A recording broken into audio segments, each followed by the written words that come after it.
Climate change is here. We all know this. The amount of CO2 emitted to the atmosphere grows and temperature rises. The consequences are already terrible and they are going to get even worse.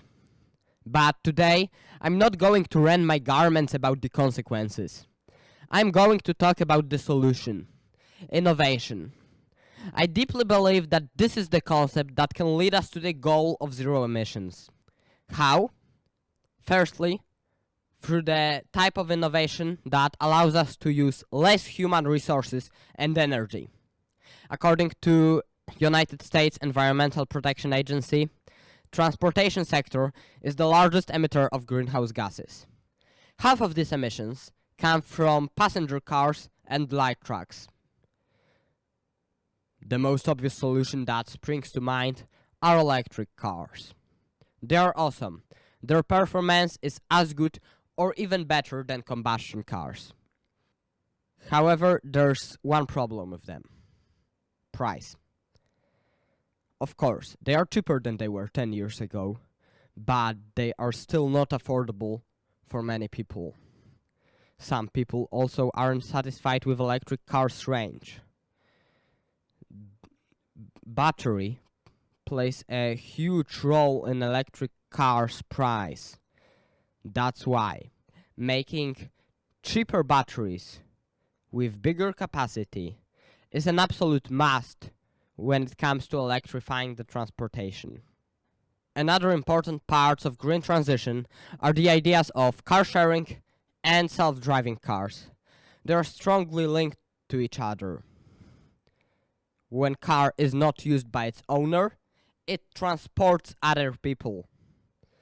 Advanced AI algorithms can calculate the most efficient way of using those cars.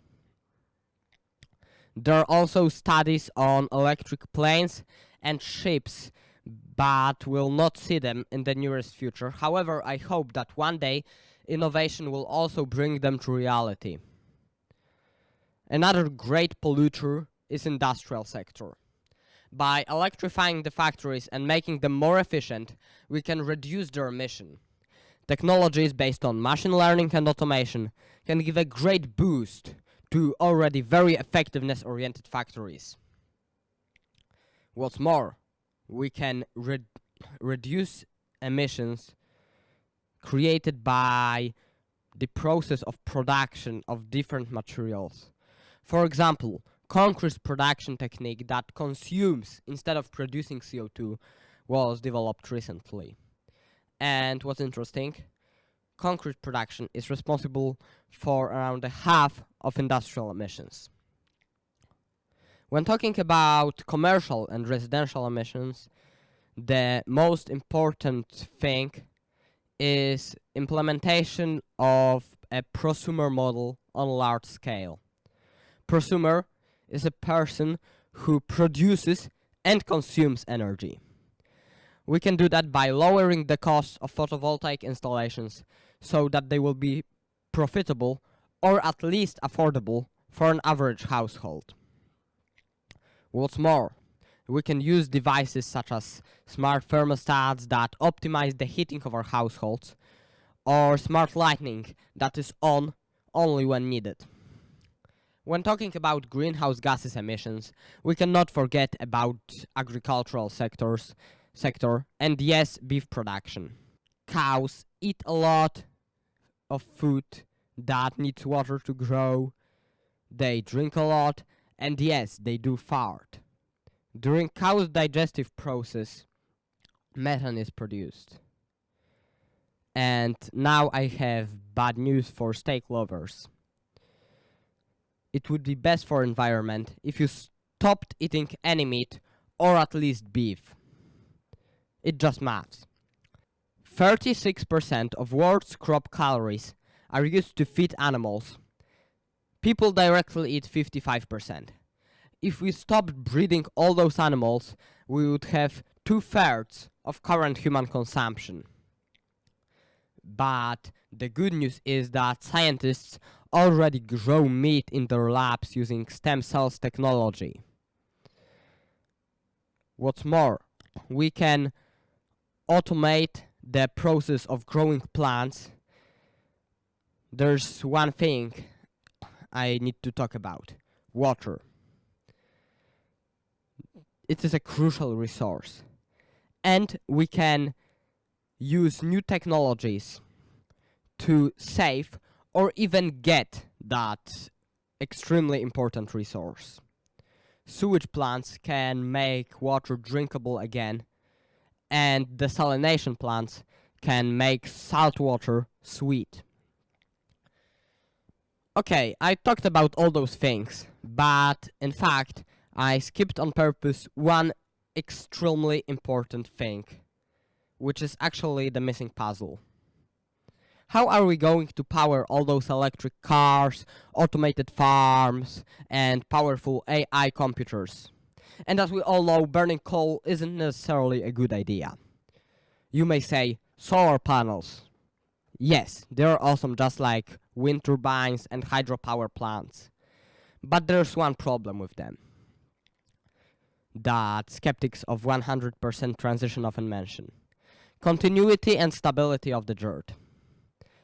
Let's imagine that we are in the desert and we have a hole in the rock and water flows through this hole. But not always in the same amount and not at all the time. If we want to have water whenever we want, we need to come up with some solution that will prevent water from soaking into the sand. Let's say we take a bucket and put it under the hole. Easy. We have to come up with such bucket when it comes to energy. 8 kilowatt photovoltaic installation costs vary between 20 and 40,000 PLN. That's a lot, but look at one thing. Such installation uses dirt as energy storage. When your installation produces too much energy, this excess amount is stored in the dirt and you can use it for free anytime you want. But there's one problem with that. Dirt uses coal or other dirty sources of energy. So, firstly, countries have to come up with clean ways of producing energy, such as solar panels and wind turbines. And secondly, households and countries should be able to store that energy.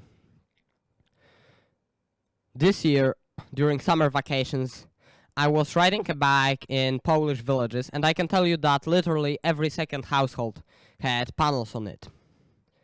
Why? Well, thanks to governmental dotations and because of social awareness. Those people thought of those panels as of a totally free way to make energy, no strings attached. But if you asked any of these people about energy storages, many of them probably would have no clue. Therefore, we must popularize energy storages by making them more efficient, cheaper, and safer by innovating and studying them. This will result in reducing emissions and will accelerate the electric cars market, but most importantly, it will give a great boost to the whole green transition. One thing leads to another. Today, I talked about one aspect of green transition that, in my opinion, is the most important. But obviously, we cannot forget about the role of governmental regulations and dotations, studies, awareness across local and big businesses, and people's understanding that climate change and need to become green isn't just a fashion or fantasy of climate activists. It's reality. And lastly, innovation never happens by itself. It is driven by people who keep seeking for a way to make things work better.